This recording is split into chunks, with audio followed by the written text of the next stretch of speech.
नमस्कार दोस्तों, मैं उदय राजपूत आपका अपनी यूट्यूब चैनल उदय राजपूत मैथ्स में स्वागत करता हूं।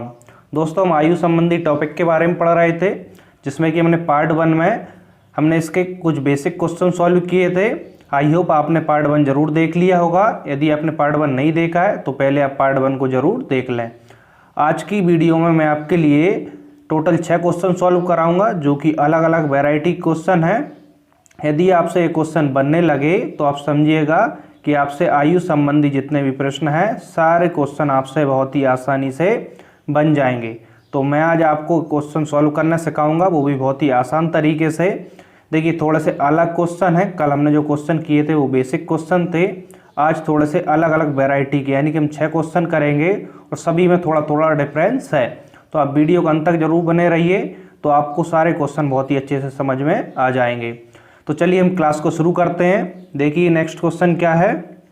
देखिए क्वेश्चन कह रहा है, एक पिता तथा उसके पुत्र की आयु 10 वर्ष बाद क्रमशः 5:3 के अनुपात में होगी, जबकि 10 वर्ष पूर्व इनकी आयु का अनुपात क्रमशः 3:1 था। पिता तथा पुत्र की वर्तमान आयु का अनुपात क्रमशः कितना होगा। देखिए हमें क्या पूछा क्वेश्चन है, पिता तथा पुत्र की वर्तमान आयु का अनुपात पूछा है। मैंने आपके लिए कल की वीडियो में भी बताया था कि हम सबसे पहले क्वेश्चन को वर्तमान आयु से सॉल्व करना प्रारंभ करते हैं। यदि वर्तमान आयु नहीं दी हो तो पूर्व आयु से प्रारंभ करेंगे। यदि पूर्व आयु भी नहीं हो तो हम जो भविष्य की आयु है उससे सॉल्व कर सकते हैं ना। वैसे हम किसी को भी पहले आगे पीछे करके सॉल्व कर सकते हैं, चाहे भविष्य की पहले ले लें एज, या पूर्व की एज पहले ले लें, या वर्तमान, किसी से भी कर सकते हैं। लेकिन मैंने आपके लिए बताया था आप वर्तमान आयु को लेकर चलेंगे तो आपको क्वेश्चन समझने में थोड़ी सी आसानी होगी, है ना। जब आपकी अच्छी प्रैक्टिस हो जाए तो आप किसी प्रकार से सॉल्व कर लीजिए। देखिए इसको हम कैसे सॉल्व करेंगे। वर्तमान आयु का अनुपात तो पूछा है क्वेश्चन, एक पिता तथा उसके पुत्र की आयु 10 वर्ष बाद कितनी होगी, क्रमशः 5:3 के अनुपात। कब होगी, जब 10 वर्ष बाद, है ना। जबकि 10 वर्ष पूर्व इनकी आयु का अनुपात कितना है, 3:1 था। तो हम देखिए वर्तमान आयु उसमें नहीं दी है, तो हम क्या करेंगे, पूर्व की आयु से इसको सॉल्व करेंगे, है ना। आप इससे भी प्रारंभ कर सकते हैं, लेकिन अभी आप क्या करिए, वर्तमान से कोशिश करिए। वर्तमान नहीं है तो पूर्व की आयु, पूर्व नहीं है फिर आप लास्ट में भविष्य की आयु से क्वेश्चन को सॉल्व करिए, आपको ज़्यादा इजी पड़ेगा। ठीक है, तो देखिए 10 वर्ष पूर्व उनकी आयु का अनुपात कितना है, 3:1। देखिए पिता और पुत्र, मैं बार बार यहाँ पे नाम नहीं लिखूंगा। पहले पिता की बात कर रहा है तो पहले जो आयु होगी वो पिता की होगी, बाद में पुत्र की बात कर रहा है तो बाद की आयु किसकी होगी, पुत्र की होगी। देखिए 10 वर्ष पूर्व, है ना, 10 वर्ष पूर्व की आयु, यहाँ पूरा नहीं लिखूंगा, 10 वर्ष पूर्व, है ना, शॉर्ट में लिखूंगा। और आप एग्जाम में भी शॉर्ट में लिखने की कोशिश करिए, हमें आंसर निकालना है, ना कि उन्हें पूरा सॉल्यूशन बताना है। ठीक है, तो देखिए 10 वर्ष पूर्व उनकी आयु का अनुपात 3:1, यानी कि 10 वर्ष पूर्व पिता की आयु 3x होगी और पुत्र की आयु कितनी होगी, x होगी। समझ में आ गया ना। 3x किसकी होगी, पिता की, और x किसकी होगी, पुत्र की। कब, 10 वर्ष पूर्व। ठीक है, हम 10 वर्ष पूर्व की आयु से लेकर चले हैं, इनका अनुपात दिया था हमने, 10 वर्ष पूर्व इनकी आयु, यहाँ पे 3x और x मान ली। ठीक है, अब देखिए आगे क्वेश्चन में देखिए, जो कैसी आयु हो गई हमारी, पूर्व। अब कहाँ पे लाएंगे हम, वर्तमान आयु में क्वेश्चन को लेके आएंगे। ठीक है, 10 वर्ष पूर्व की आयु कितनी है, 3x और x। तो इसे वर्तमान में लाने के लिए हम क्या करेंगे, इस आयु में 10 को ऐड कर देंगे तो पिता की वर्तमान आयु आ गई, और जो पुत्र की 10 वर्ष पूर्व आयु है इसमें 10 जोड़ेंगे तो पुत्र की वर्तमान आयु मिल जाएगी। इतना समझ में आ गया ना, पिता और पुत्र दोनों की हमें वर्तमान आयु मिल गई। अब क्वेश्चन में यहाँ पे देखिए, क्वेश्चन कह रहा है एक पिता तथा उसके पुत्र की आयु 10 वर्ष बाद, है ना। अब 10 वर्ष बाद, तो जब भी 10 वर्ष बाद या कोई और वर्ष दियो, 4 वर्ष 5 वर्ष बाद की बात करें, कहाँ से बात कर रहा है वो, वर्तमान आयु से। तो वर्तमान आयु हमारे पास यहाँ मिल गई। तो इससे देखिए पिता की आयु 3x + 10, वर्तमान आयु से 10 वर्ष बाद, तो इसमें 10 वर्ष प्लस कर देंगे। पुत्र की आयु वर्तमान x + 10, तो इस भी 10 वर्ष बाद आयु कितनी होगी, 10, इसमें ही प्लस कर देंगे। तो पिता और पुत्र की 10 वर्ष बाद की आयु का अनुपात कितना हो रहा है, 5:3, यानी 5/3। इतना समझ में आ गया ना। अब देखिए क्वेश्चन को हमने सेट कर लिया है, इसके बाद इसको कैलकुलेट कर देंगे, हमारा आंसर निकल आएगा। ठीक है, यहाँ से इसको सॉल्व करेंगे तो देखिए यहाँ से 3 से ऊपर क्रॉस मल्टीप्लाई, 3 तेरह का 9x, 10 दूनी 20, 20 तिया कितने हो जाएंगे 60। नीचे 5 से क्रॉस मल्टीप्लाई, 5 एकम 5, 20 पंजे 100, 5x इस साइड आएंगे, 9x से माइनस होंगे कितने बचेंगे यहाँ पे 4x इक्वल 60 उस साइड जाएंगे, 100 से माइनस होंगे 40, तो x इक्वल कितना जाएगा 4 से भाग लग जाएगा 10। यहाँ से हमारे पास क्या आ गई x की वैल्यू मिल गई। पूछा क्या पिता तथा पुत्र की वर्तमान आयु का अनुपात पूछा है। तो देखिए पिता की वर्तमान आयु 3x + 10 और पुत्र की वर्तमान आयु x + 10, तो x की वैल्यू इसमें रख दीजिए। यहाँ पे रखेंगे 30 10 40 और यहाँ पे रखेंगे 10 10 20। ठीक है, अनुपात पूछा है इसलिए अनुपात। देखिए कॉमन कोई संख्या से कैंसिल हो रहा है तो इसको कैंसिल कर लेते हैं। 20 से ही हो रहा है, 20 से कम 20, 20 दूनी 40, यानी कि 2:1। ठीक है, समझ में आ गया ना। यानी कि पिता और पुत्र की वर्तमान आयु का अनुपात कितना होगा 2:1 होगा। क्लियर है, क्वेश्चन समझ में आ गया। देखिए आंसर देख लीजिए, ऑप्शन ए यहाँ पे हमारा राइट आंसर है ना। देखिए आपको क्वेश्चन समझ में आ गया होगा। इसी तरीके से हम सारे क्वेश्चन इनको इस टॉपिक के सॉल्व करते हैं ना। तो देखिए क्वेश्चन में कोई भी ऐसा नहीं है जो कुछ कठिन हो या फिर आपको समझ में ना आए। यदि आपको समझ में नहीं आता तो आप वीडियो को फिर से एक बार देख लें, है ना। और इन क्वेश्चनों की आप एक बार घर पर भी प्रैक्टिस करें तो आपसे इनकी स्पीड अच्छी हो जाएगी और एग्जाम में आप बहुत ही कम समय में इनको सॉल्व कर पाएंगे। अब चलिए नेक्स्ट क्वेश्चन देख लीजिए। देखिए जैसे कि मैंने आपको बताया आज मैं टोटल 6 क्वेश्चन सॉल्व कराऊंगा और सभी क्वेश्चनों में थोड़ा थोड़ा अंतर है ना, ताकि आपको और अच्छी समझ बन जाए इस चैप्टर की। इसलिए मैंने सारे क्वेश्चन थोड़े थोड़े डिफरेंस लिए हैं। बेसिक मैंने कल की वीडियो में समझा दिया था। अब देखिए यहाँ पे नेक्स्ट क्वेश्चन पढ़ते हैं। क्या कह रहा है, 1 वर्ष पूर्व सानिका तथा गौरी की आयु का अनुपात क्रमशः 3:4 था, है ना। 1 वर्ष पूर्व, 1 वर्ष बाद इनकी आयु का अनुपात क्रमशः 10:13 होगा। सानिका की वर्तमान आयु हमें निकालना है। देखिए यहाँ पे वर्तमान आयु का जिक्र नहीं किया है तो पूर्व की आयु को लेकर चलेंगे ना। 1 वर्ष पूर्व, कब 1 वर्ष पूर्व। देखिए सानिका और गौरी की आयु का अनुपात है तो मैं नाम नहीं लिखूंगा ऊपर, सानिका और गौरी, यानी कि पहले जो आयु होगी वो सानिका की होगी, बाद में होगी जो गौरी की। तो 1 वर्ष पूर्व इनका आयु का अनुपात कितना दिया 3:4, यानी कि 1 वर्ष पूर्व इनकी आयु 3x और 4x होंगी। हमने इस प्रकार से मान लिया। ठीक है, अब देखिए 1 वर्ष पूर्व की आयु हमारे पास है तो हम वर्तमान आयु निकालते हैं। आयु क्वेश्चन हमेशा वर्तमान आयु हम निकालते हैं। तो वर्तमान आयु निकालेंगे, क्या करेंगे, इसमें भी 1 प्लस कर दें और इसमें भी 1 प्लस कर दें, है ना। तो सानिका और गौरी की वर्तमान आयु हमारे पास निकल आई। ठीक है, वर्तमान आयु आ गई। इसके बाद क्वेश्चन देखिए, 1 वर्ष बाद इनकी आयु का अनुपात, है ना।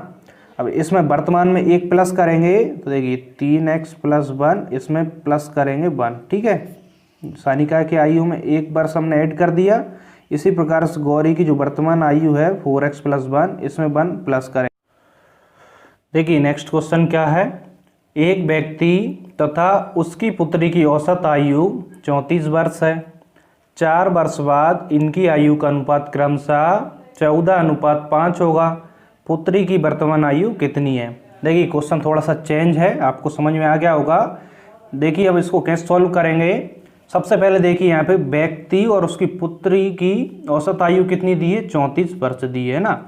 तो जब भी औसत आयु दी हो तो हम क्या करते हैं, पहले कुल आयु निकालते हैं। तो जैसे कि देखिए औसत, आपने देखिए औसत का फॉर्मूला मालूम होगा। औसत बराबर क्या होता है, कुल योग बटे संख्या, है ना। ये आपने यदि औसत के बारे में पढ़ा है तो आपको मालूम होगा औसत बराबर कुल योग बटे संख्या। तो देखिए यहाँ पे औसत दिया है कितना 34। ठीक है, औसत 34 और संख्या यानी कि व्यक्ति और पुत्री संख्या कितनी होगी 2। तो क्रॉस मल्टीप्लाई करें संख्या का तो हमारे पास क्या आ जाएगा कुल योग। कुल योग कितना आ जाएगा 34 दूनी कितने हो जाएंगे 68, है ना। तो कुल योग बराबर क्या हो जाएगा यहाँ पे 68 वर्ष। समझ में आ गया। जब भी औसत आयु की बात करें तो पहले हम कुल आयु निकाल लेंगे। तो व्यक्ति और उसकी पुत्री की कुल आयु कितनी होगी यहाँ पे 68 वर्ष। समझ में आ गया ना। एक व्यक्ति और उसकी पुत्री की औसत आयु दी है ना 34 वर्ष। तो हम इस प्रकार से कुल आयु निकाल लेंगे। ये किसकी कुल आयु आ गई, व्यक्ति और उसकी पुत्री की कुल वर्तमान आयु, है ना। इसमें कोई भी बात नहीं कर रहा है, यानी कि वो वर्तमान की बात कर रहा है ना। देखिए व्यक्ति तथा उस पुत्री की औसत आयु 34 वर्ष है, यानी कब है, अभी है, यानी कि वर्तमान की आयु की बात कर रहा है। अब क्वेश्चन आगे देखिए, इसमें क्या कह रहा है, 4 वर्ष बाद इनकी आयु का अनुपात क्रमशः 14:5 होगा। पुत्री की वर्तमान आयु हमें निकालना है। अब देखिए इसमें ना तो वर्तमान आयु दी है क्वेश्चन में, ना पूर्व की आयु दी है, तो जब हमें इसमें जो दिया है तो उसी से काम चलाएंगे ना, पर जो भविष्य की आयु दी है उसी से हम इसको सॉल्व कर लेंगे। तो देखिए 4 वर्ष बाद इनकी आयु का अनुपात कितना होगा, 14:5, यानी 4 वर्ष बाद व्यक्ति की आयु होगी कितनी, 14x, और पुत्री की कितनी होगी, 5x। मैं यहाँ पे लिख नहीं रहा हूँ कि 4 वर्ष बाद की आयु है ना, तो आप इस प्रकार से ध्यान रखिए, 4 वर्ष बाद व्यक्ति और पुत्री की आयु 14x और 5x है। ये कब की है, 4 वर्ष बाद की, लेकिन हमें चाहिए कब की, वर्तमान की। तो वर्तमान में लाने के लिए इससे 4 माइनस करें और इससे भी 4 माइनस करें। तो देखिए 4 वर्ष बाद व्यक्ति की आयु 14x, तो इससे 4 माइनस करा तो व्यक्ति की वर्तमान आयु आ गई। इसी प्रकार से 5x क्या है, 4 वर्ष बाद पुत्री की आयु, तो इससे 4 माइनस करा तो क्या आ गया हमारे पास, व्यक्ति और पुत्री की दोनों की आ गई वर्तमान आयु, दोनों की वर्तमान आयु आ गई ना। चलिए मैं यहाँ पे लिख भी देता हूँ, दोनों की हमारे पास वर्तमान आयु मिल गई है ना, जी व्यक्ति की वर्तमान आयु और पुत्री की वर्तमान आयु। और देखिए पुत्री और व्यक्ति दोनों की कुल आयु का योग वर्तमान में कितना है, 68 वर्ष, यानी कि इन दोनों को प्लस करें तो कितना होना चाहिए, 68। इतना समझ में आ गया ना।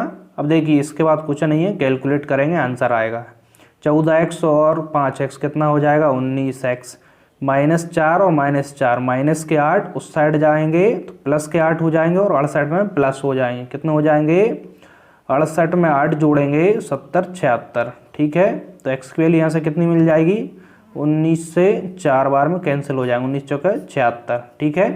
तो x की वैल्यू यहाँ से हमें मिल गई 4। हमें पूछा क्या है, पुत्री की वर्तमान आयु पूछी है। तो देखिए आप यहाँ पे याद रखिए ना, पुत्री की वर्तमान आयु कितनी है, 5x - 4। इस प्रकार से आप क्वेश्चन में ही देख कर चलिए, नहीं आप इसको मिस्टेक कर सकते हैं ना, हमने अलग से नहीं लिखा। यहाँ पे देखिए 5x क्या थी, 4 वर्ष बाद पुत्री की आयु थी, और 4 माइनस करी तो क्या आ गई, पुत्री की वर्तमान आयु कितनी है, 5x - 4। तो x की वैल्यू हम कहाँ रखेंगे, इसमें रखेंगे ना। तो 5 चौके 20 - 4 कितनी आएगी, 16 वर्ष। तो 16 वर्ष क्या होगी, पुत्री की वर्तमान आयु होगी। यदि व्यक्ति की वर्तमान आयु पूछी होती तो 14x - 4 में x की वैल्यू रख देते, तो व्यक्ति की हमें वर्तमान आयु मिल जाती। क्वेश्चन समझ में आ गया ना। अब मिनिमम स्टेप में क्वेश्चन को सॉल्व करिए। अब बस यहाँ पर देख के चलिए कि आपने कहाँ पर वर्तमान आयु लिखी है और कहाँ पर बाद की आयु, तो इसमें आप कंफ्यूज मत होइए, ठीक है। तो देखिए 16 वर्ष पुत्री की वर्तमान आयु होगी, ऑप्शन में है क्या, नहीं है, यानी कि इनमें से कोई नहीं, ऑप्शन डी यहाँ पे हमारा राइट आंसर होगा। समझ में आ गया ना क्वेश्चन। अब चलिए नेक्स्ट क्वेश्चन देख लेते हैं। नेक्स्ट क्वेश्चन क्या कह रहा है, सुरेश की आयु उसके पिता की आयु से आधी है ना। सुरेश की आयु क्या है, उसके पिता की आयु से आधी है। 20 वर्ष बाद उसके पिता की आयु उसकी आयु से 1.5 गुनी होगी, यानी कि 20 वर्ष के बाद उसके पिता की आयु क्या होगी, सुरेश की आयु से 1.5 गुनी होगी। उसके पिता की वर्तमान आयु कितनी है, हमें सुरेश के पिता की वर्तमान आयु निकालना है। समझ में आ गया। देखिए इसमें ना तो पूर्व की आयु का अनुपात दिया है, ना बाद की आयु का अनुपात दिया है, ना वर्तमान की आयु का अनुपात दिया है, लेकिन हम इसको कैसे सॉल्व करेंगे, तो जो क्वेश्चन में बोल रहा है हम उसी के अकॉर्डिंग इसको सॉल्व करेंगे। तो देखिए सुरेश की आयु क्या है, उसके पिता की आयु से आधी है, तो हमें पिता की आयु मान लें तो उसकी आधी क्या होगी, सुरेश की आयु, या सुरेश की आयु मान लें तो उससे दुगनी क्या होगी, उसके पिता की आयु, कैसे भी कर सकते हैं। तो उसके पिता की हमें आयु निकालना है ना। तो देखिए हम मान के चलते हैं, पिता की वर्तमान आयु मान लेते हैं क्या है, x है ना। तो पिता की x मानी तो पुत्र की क्या होगी, यानी कि सुरेश की आयु उसके पिता की आयु से कैसी है, आधी है, यानी कि x/2 क्या होगी, सुरेश की आयु। लेकिन देखिए थोड़ा सा कैलकुलेशन हो सकता है आपके लिए थोड़ी सी इस प्रकार से कठिन पड़ जाए, तो आप देखिए पिता की आयु कुछ भी मान सकते हैं, x मानेंगे तब भी हो जाएगा। तो आप इसको दोगुना पहले ही मान लीजिए ना, 2x मानेंगे। तो 2x हमने क्यों माना, क्योंकि क्वेश्चन में कह रहा है कि सुरेश की आयु उसके पिता की आयु से आधी है, पिता की 2x है, तो पुत्र यानी कि सुरेश, पुत्र लिख देता हूँ ना, पुत्र यानी सुरेश की आयु कितनी है, आधी। तो 2x का आधा करा हमने, कितना आ गया, x आ गया। इस प्रकार से कैलकुलेशन थोड़ी सी ईजी पड़ जाएगी। बाकी आप ऐसे भी कर सकते हैं, या फिर आप इसको ऐसे समझ लीजिए, सुरेश की आयु उसके पिता की आयु से कैसी आधी है, सुरेश की आयु पिता की आयु की आधी है, यानी कि पुत्र से पिता तो कैसा है, दोगुना है, तो पुत्र x तो पिता 2x। अब कैसे भी सॉल्व करेंगे तो हमारा आंसर आएगा, बस इसका जो कॉन्सेप्ट है उसको आप ध्यान में रखिए और थोड़ी सी आप घर पर प्रैक्टिस कीजिए, ठीक है। अब क्वेश्चन कह रहा है 20 वर्ष बाद। देखिए अभी ये वर्तमान की आयु है ना, सुरेश की आयु उसके पिता की आयु से आधी है, यानी कि वर्तमान आयु है पिता और पुत्र की। 20 वर्ष बाद उसके पिता की आयु उसकी आयु से कैसी होगी, 1.5 गुनी होगी। तो 20 वर्ष बाद तो पिता की आयु 20 वर्ष बाद कितनी होगी, 2x + 20, इसमें प्लस करेंगे 20 और पुत्र में भी 20 प्लस करेंगे, तो 20 वर्ष बाद दोनों की आयु आ गई। अब क्या कह रहा है क्वेश्चन में कि पिता की आयु उसकी आयु से 1.5 गुनी होगी, यानी सुरेश की आयु से ये कैसी होगी, 1.5 गुनी। 1.5 गुनी यानी कितना होता है, 1 से 1/2, इसको चेंज करें, 2 एकम 2 और 1 3/2 है ना, 3/2 यानी कि 1.5 होता है। तो देखिए पुत्र की 1.5 गुनी पिता की आयु है, तो पुत्र में हम 1.5 गुने का मल्टीप्लाई करेंगे तो दोनों की आयु कैसी हो जाएंगे, इक्वल हो जाएंगे। इसको सॉल्व कर लेंगे, 2 से यहाँ पे देखिए 4x प्लस 20 दूनी 40, अब 3 से अंदर मल्टीप्लाई करेंगे, 3x प्लस कितना आया, 20 तिया 60। अब देखिए 3x इस साइड आएगा, x और 40 उस साइड जाएगा, 60 से माइनस होगा, कितना बचेगा 20। x की वैल्यू आ गई हमारे पास 20। पूछा क्या है, पिता की वर्तमान आयु, तो पिता की वर्तमान आयु कितनी है, 2x है, तो x तो किसकी है, पुत्र की, तो दोगुना कर दीजिए, पिता की कितनी होगी 2x यानी कि 40 वर्ष। समझ में आ गया क्वेश्चन, तो 40 वर्ष पिता की वर्तमान आयु होगी। तो ऑप्शन देखिए ये यहाँ पे हमारा राइट आंसर है। समझ में आ गया, तो चलिए आगे बढ़े, चलिए नेक्स्ट क्वेश्चन देखते हैं। देखिए नेक्स्ट क्वेश्चन क्या कह रहा है, सीता तथा गीता की वर्तमान आयु का अनुपात क्रमशः 8:9 है तथा इनकी आयु का योग कितना है, 68 वर्ष है। 10 वर्ष बाद इनकी आयु का अनुपात क्या होगा। देखिए इसमें सिर्फ वर्तमान आयु दी है तो और अच्छी बात है, हमें खुश हो जाना चाहिए। हम वर्तमान आयु से लेकर क्वेश्चन को सॉल्व करते हैं। तो देखिए यहाँ पे सीता और गीता की वर्तमान आयु का अनुपात कितना दिया है, 8:9 और इनकी आयु का योग दिया है 68 वर्ष। तो क्या पूछा है, 10 वर्ष बाद इनकी आयु का अनुपात पूछा है। तो हम क्या मान लेंगे, सीता और गीता की वर्तमान आयु कितनी होंगी, 8x और 9x। मैं यहाँ पे फिर से लिखूंगा नहीं कि सीता की आयु 8x और गीता की वर्तमान आयु 9x है ना। आप समझ जाइए, पहले सीता की बात कर रहा है, बाद में गीता की। वर्तमान आयु का अनुपात दिया है 8:9, तो सीता की आयु 8x वर्तमान और गीता की आयु 9x। इनकी आयु का योग दिया कितना, 68 वर्ष। तो दोनों को प्लस करें तो कितना आना चाहिए, 68 आना चाहिए। तो यहाँ से हमें x की वैल्यू मिल जाएगी। तो देखिए 8 दूनी 16 और 1 17, x = 68। तो x इक्वल कितना हो जाएगा, 17 चौक 68, यानी कि x की वैल्यू हमारे पास 4 आ गई यहाँ से। तो x की वैल्यू 4 आई, तो इससे हम क्या करेंगे, सीता और गीता की वर्तमान आयु निकाल सकते हैं ना। तो देखिए सीता की वर्तमान आयु 8x और गीता की 9x। तो यहाँ पे देखिए x की वैल्यू रखेंगे, 8 चौके 32 किसकी आ गई, सीता की वर्तमान आयु, और 9 चौके 36। तो 32 सीता की वर्तमान आयु और 36 गीता की वर्तमान आयु। लेकिन क्वेश्चन में पूछा है 10 वर्ष बाद इनकी आयु का अनुपात। तो कुछ मत कीजिए, 10 प्लस कर दीजिए दोनों में, तो 10 वर्ष बाद इनकी आयु का अनुपात आ जाएगा ना। वर्तमान आयु में हम क्या करते हैं, प्लस कर देंगे। तो 32 और 10 कितने हो जाएंगे, 42 अनुपात, और यहाँ पे कितने हो जाएंगे, 46। कॉमन संख्या से कैंसिल हो रहा तो कैंसिल कर दीजिए, 2 से 2 दूनी 4, 2 एकम 2, 2 दूनी 4, 2 तीन 6। यानी कि सीता और गीता की 10 वर्ष बाद आयु का अनुपात कितना होगा इन दोनों में, 21:23 होगा। समझ में आ गया क्वेश्चन। देखिए ऑप्शन डी यहाँ पे हमारा राइट आंसर है ना। इस तरीके से आप बहुत ही मिनिमम स्टेप में क्वेश्चन को सॉल्व कर सकते हैं। चलिए आज का हम लास्ट क्वेश्चन देख लेते हैं। क्या है लास्ट क्वेश्चन, सरिता की वर्तमान आयु उसके पुत्र की आयु से 5 गुनी है।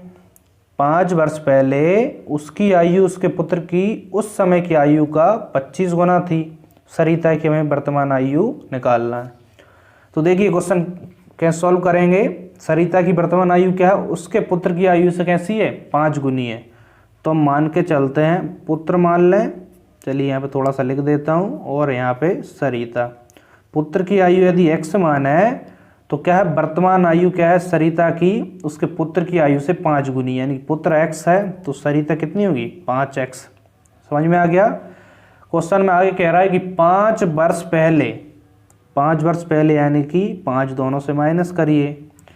5 वर्ष पहले उसकी आयु उसके पुत्र की उस समय की आयु का कैसी थी, 25 गुना थी। यानी कि 5 वर्ष पहले पुत्र की आयु से कैसी थी, 25 गुना थी सरिता की आयु। यानी कि पुत्र में 25 से मल्टीप्लाई करते हैं तो दोनों इक्वल हो जाएंगी। सॉल्व कर लेते हैं। 5x माइनस 5, 25x माइनस 25 पंजे 125, तो 5x इस साइड आएगा, कितना बचेगा यहाँ पे 20x, और 125 इस साइड आएगा, प्लस का हो जाएगा, और 5 माइनस होगा, कितना बचेगा 120। तो x इक्वल कितना आएगा, 20 से इसमें भाग लग जाएगा, कितनी बार में 6 बार में, है ना। 20 छिंग 120। x की वैल्यू हमारे पास आ गई यहाँ पे से कितनी 6 आ गई। पूछा क्या, सरिता की वर्तमान आयु। x क्या है, पुत्र की वर्तमान आयु है। देखिए आप यहाँ पे कंफ्यूज मत होइए, है ना। पुत्र की वर्तमान आयु हम क्या मान के चले थे, x मान के चले थे, और इसकी 5 गुनी थी यानी कि 5x। तो पुत्र की आयु देखिए x यानी कि 6 वर्ष, लेकिन पूछा है सरिता की वर्तमान आयु, तो कितनी होगी, यहाँ पे 6 की वैल्यू रखी, 6 5 30 वर्ष, है ना। देखिए आपको बार बार यहाँ पे लिखने की आवश्यकता नहीं है, बस आप ध्यान रखिए कि आपने पुत्र की आयु क्या मानी है और उसकी माँ की या जो भी नाम दिया है उसकी आयु क्या मानी है ना। और आप देखिए और भी आप इसको कम स्टेप में यानी कि ओरल भी क्वेश्चन को सॉल्व कर सकते हैं। बहुत सारे क्वेश्चन ऐसे होते हैं जो हम ओरल भी सॉल्व कर सकते हैं, यानी कि जिनको हमें लिखने की आवश्यकता ही नहीं होगी, बस थोड़ा सा माइंड में कैलकुलेट कर लीजिए तो आपका आंसर निकल आएगा।